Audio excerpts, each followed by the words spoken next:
Rofi dipimpin untuk berdoa. Teman-teman berdoa mulai. Selesai. Oke, alhamdulillah. Sebelum mulai pembelajaran, ibu kasih terlebih dahulu ya. Rofi, Ada Bu. Alia. Ada. Oke, hari ini berarti yang nggak masuk Alia aja ya. Iya Bu. Ada yang masih ingat nggak minggu lalu kita belajar mengenai apa? Sumber daya alam. Sumber daya alam. Oke, masih terkait sumber daya alam. Hari ini kita akan belajar mengenai potensi dan sumber daya alam biologi. Kemarin kan kita sumber daya alam aja nih. Hari ini kita belajar mengenai potensi dan sumber daya alam biologi.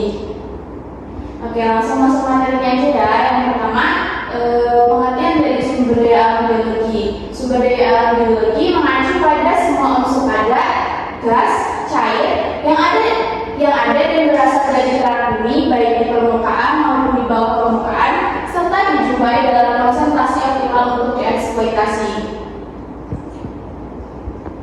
Selanjutnya, sumber daya alam biologi dapat dibagi menjadi 3 kelompok utama. Yang pertama, sumber daya materi yang merupakan sumber daya yang dimanfaatkan dalam bentuk fisiknya.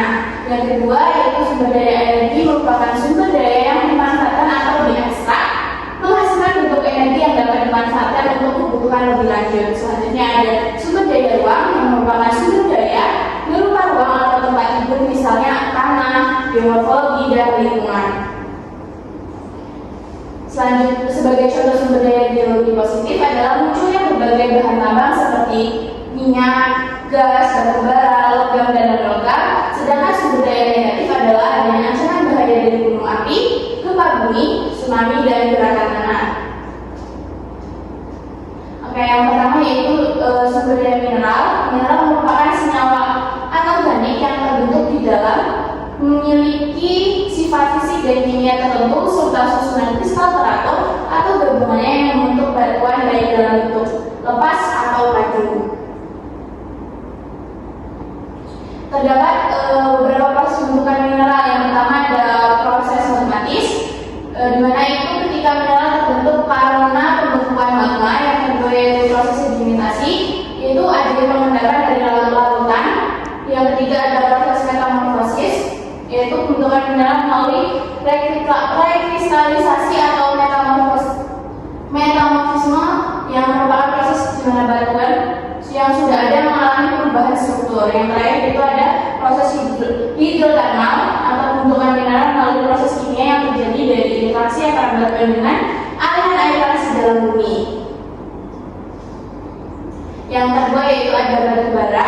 Batu bara merupakan daftar senyawa organik karbonan yang terbentuk secara alamiah dari sisa-sisa tumbuhan. Pembentukan batu bara terbentuk dari sisa tumbuhan yang terkubur, terpadatkan, dan diubah menjadi batuan yang kaya karbon. Berikut ada contoh-contoh dari batu bara. Untuk batu bara sendiri pemanfaatannya ada pembangkit listrik, industri, transportasi, gas, dan briket. Berikut ada formasi pembentuk batu bara. Formasi ini terdiri dari lapisan-lapisan pembaut batu bara yang dikenal sebagai cold bearing seam. Ketebalan setiap lapisan batu bara dapat bervariasi tergantung pada proses pengendapan dan faktor-faktor lain yang mempengaruhi. Potensi batu bara yang ada di Indonesia sangat besar dengan cadangan terbukti mencapai 38,84 miliar ton. Sumber daya batu bara di Indonesia diperkirakan mencapai 134,24 miliar ton. Pulau Kalimantan dan Sumatera adalah pulau utama yang memiliki cadangan batu bara terbesar di Indonesia. Yang selanjutnya ada minyak dan gas bumi. Minyak dan gas bumi adalah sumber daya alam yang tersimpan di bawah permukaan bumi dan berbentuk cair maupun gas. Minyak dan gas bumi terdiri dari senyawa yang kompleks dengan unsur utamanya adalah atom karbon, sehingga disebut juga sebagai senyawa hidrokarbon. Pembentukan minyak dan gas bumi terbentuk dari sisa-sisa organisme hidup yang tertimbun di bawah tanah dan mengalami pembusukan selama jutaan tahun. Proses ini disebut sebagai pembentukan bahan bakar fosil. Berikut ada pemanfaatan minyak dan gas bumi. Yang pertama sebagai bahan bakar, yang kedua sebagai bahan baku industri, yang ketiga sebagai pembangkit listrik. Cadangan minyak bumi dan gas bumi yang ada di Indonesia pada tahun 2023 mencapai 2,41 miliar barel, sementara cadangan gas bumi terkumpul sebesar 35,3 triliun kaki kubik. Namun, cadangan ini diperkirakan hanya cukup untuk 9,5 tahun untuk minyak dan 19,9 tahun untuk gas jika produksi tetap sama. Selain cadangan terbukti, Indonesia juga memiliki cadangan potensial minyak bumi sekitar 4,70 miliar dan cadangan potensial gas bumi 54,76 triliun kaki kubik.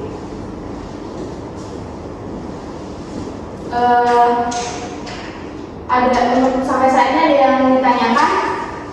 Belum, Bu. Oke, kalau belum kita lanjut ke contoh persebaran geologi di Kalimantan. Nah, ini merupakan persebaran sumber daya geologi di Pulau Kalimantan. Ini tersebar di beberapa daerah di Kalimantan, karena Kalimantan merupakan pusat utama cadangan dan produksi batu bara di Indonesia yang menyumbang lebih dari 60% total cadangan nasional. Cadangan batu bara di Kalimantan didominasi oleh jenis batu bara muda atau lignit dan subbituminous yang banyak digunakan untuk pembangkit listrik. Sebagian besar tambang batu bara di Kalimantan dikelola oleh perusahaan besar nasional dan multinasional. Namun, pertambangan rakyat juga masih ditemukan di beberapa wilayah. Kalimantan Timur dan Selatan menjadi pusat ekspor batu bara Indonesia, berkontribusi besar terhadap pendapatan negara dari sektor pertambangan.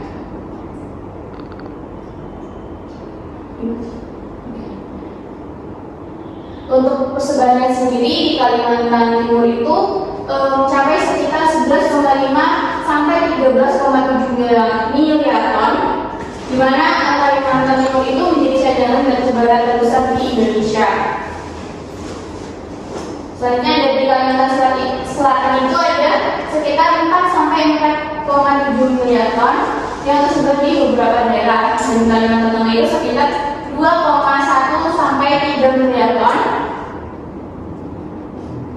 Dan di Kalimantan Utara itu sekitar 919 juta hingga 1 miliar ton. Dan pada Kalimantan Barat itu sekitar 0,43 juta ton. Selanjutnya ada yang tadi kan batu bara. Ini ada persebaran migas yang tersebar di Kalimantan Timur dan Kalimantan Selatan.